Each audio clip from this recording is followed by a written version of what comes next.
Well, Korea is home to many priceless cultural artifacts from its 5,000-year-long history, one of which is the Tripitaka Koreana. Now, it's the most accurate and comprehensive collection of Buddhist scriptures, well, not to forget the oldest in the world, carved onto more than 80,000 wooden printing blocks from more than 800 years ago. Despite the vulnerable nature of wood to fire, distortion, and cracks, now these blocks have been preserved in top quality to this day. How? Our Oh Jung-hee reveals the secret lies in the scientific design of their storage buildings, the Janggyeong Panjeon Hall in Haeinsa Temple, Korea's UNESCO World Heritage. Deep in Gayasan Mountain, sitting on Korea's southern county of Hapcheon, is Haeinsa Temple's Janggyeong Panjeon Hall, listed by UNESCO as a World Heritage Site in 1995. It's a set of buildings that have been used to store and preserve the Tripitaka Koreana woodblocks for almost 760 years. These blocks, known as 팔만대장경 in Korean, are one of the world's oldest, most accurate, and most comprehensive Buddhist canons. They were included in UNESCO's Memory of the World Register in 2007. Scholars in the Goryeo Kingdom in the 13th century carved Buddhist scriptures onto more than 80,000 wooden printing blocks to save the kingdom from Mongol invasions through the teachings of the Buddha. Then in the 14th century, officials of the Joseon dynasty constructed storage buildings for the Tripitaka Koreana woodblocks at Haeinsa Temple, nestled in Gayasan Mountain, to keep them safe from war and fire.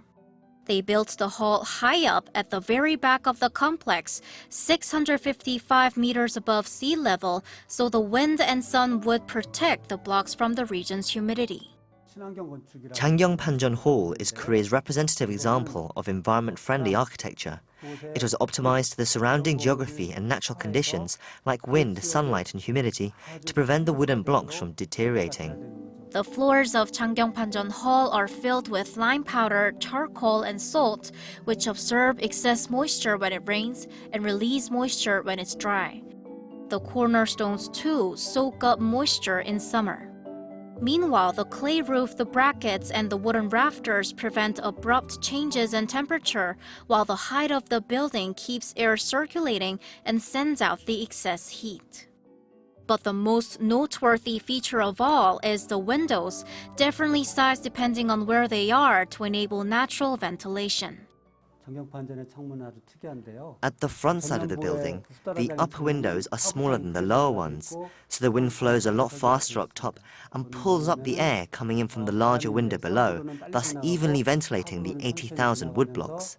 But at the back side, the upper windows are bigger because at night the wind blows in the opposite direction. These windows make sure air circulates enough within the buildings to control temperature and humidity.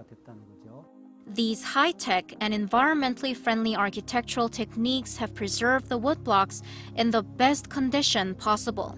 In fact, it suggests there's really no better way to conserve them than keeping them right here. In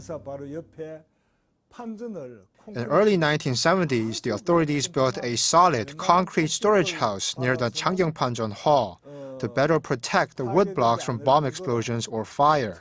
They moved some of the woodblocks to the new building, but after a year they found condensation and cracks on them. That modern structure couldn't provide adequate ventilation or temperature and humidity control, so they decided to stick with what our ancestors came up with long ago and move the blocks back to their original depositories. Now they're fine. Janggyeong Panjeon Hall bears historical significance, not simply for its long history, but for the scientific design and the ancestors' wisdom that successfully preserved Tripitaka Koreana woodblocks for over 7 centuries.